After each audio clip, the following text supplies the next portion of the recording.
Richard Kushel, thank you so much for joining us on Bloomberg TV. My pleasure. Can I ask you, what is your take on European growth prospects at the moment? Well, look, Linda, we see European growth really as a subset, frankly, at this point, of emerging market growth. I mean, if you look at the growth in the Northern European trade-oriented economies, Germany, Sweden, Denmark, and contrast that to the periphery in the South, Germany, we're just going to grow at 3% this year, Sweden at 5%, whereas Italy and Spain, would be flat to 1%.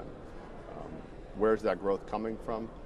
We see a lot of it coming from the emerging markets. Point of fact, you look at domestic demand in Germany, it looks relatively moderate. Retail sales, in fact, slumped the last couple of weeks. So what we are seeing is a export-led, manufacturing-led growth, which I think is very dependent upon the continued success with the emerging markets. How big a threat do you think inflation is to emerging markets then? At the margin, not all that concerned about it. We think that you see the Chinese growth, 9.7% last quarter. All this despite 4 interest rate hikes and 6 reserve requirement boosts in the last 6-8 months. We think that growth continues and continues to propel some of the success that you're having in the European economies. What kind of assets would you suggest then for those who might be interested in picking up on some of that emerging market growth?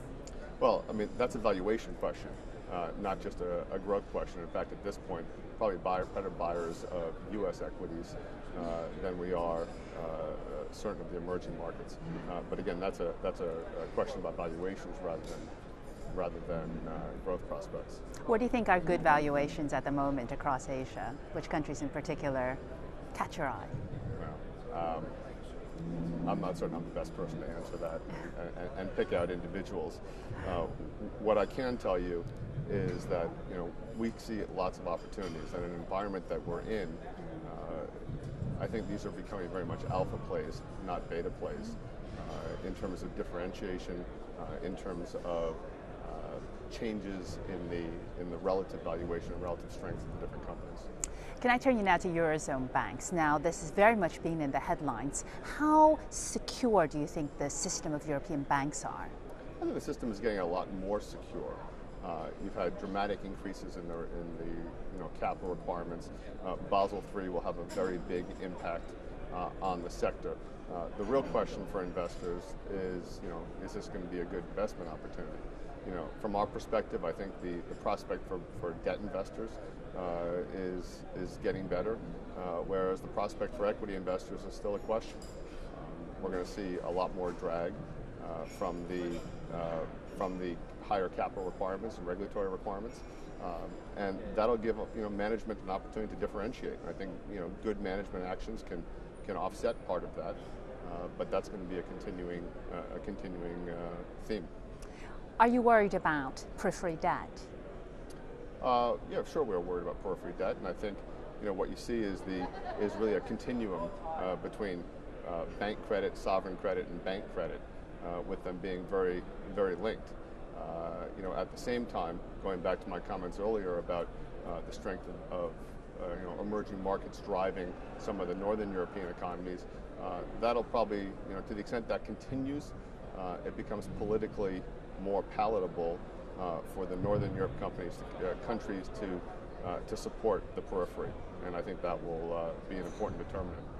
How big a risk do you think that there could be a second banking crisis in Europe? It's a real risk. I'm not certain I want to put a percentage on it, but all in all, we're seeing aggressive action here. I think when you talk about what a banking crisis means, I think we have to look at what's the likelihood of bank failures. I'd put that at a very small number. Let me turn you now to the competition element. You've talked about emerging markets being a real boon to growth. What about competition in terms of the financial sector? Is Shanghai on the rise? Is that going to really pull business away from Europe? Well, I think what you will see as regulatory constraints get get more and more significant is that managements will look to the regulatory arbitrage. And so to the extent that there'll be opportunities in certain markets, yeah, they're going to benefit from that. At the same time, I think governments around the world recognize that it's pretty politically unpalatable to have to use public monies to support the banking sector, and therefore, no matter where you are, you're going to see tighter regulation in that regard. Even in Asia, places like Singapore? Yeah, I think you still will. I think you absolutely still will. Now, it might not be to the same extent we're seeing here in Europe, and absolutely, you will see a movement of labor, you will see a movement of capital and opportunities, but at the same time, I don't think it's going to be completely unfettered. I'm going to take you finally to asset allocation. You said earlier you think the debt market might be somewhere that looks pretty good, but you're a little bit worried about equities. Can you fill that out a little bit? Well, no, I said that us? in reference to banks. To the banks, sure. I said that in reference to the banks. Look, I mean, from an asset allocation standpoint, I'd say right now, BlackRock is modestly overweight equities, pretty neutral on bonds, and underweight cash. Where there's just no returns to be had. In terms of equities, any particular region?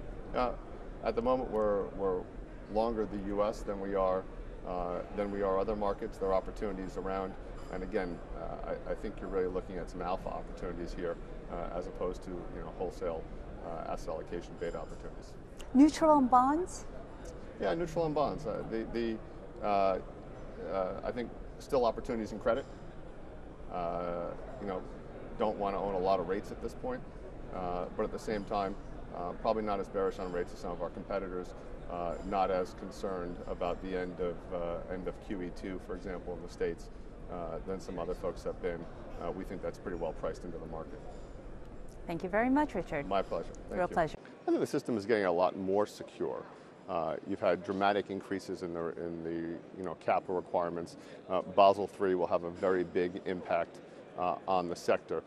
The real question for investors is this going to be a good investment opportunity? From our perspective, I think the prospect for debt investors is getting better, whereas the prospect for equity investors is still a question.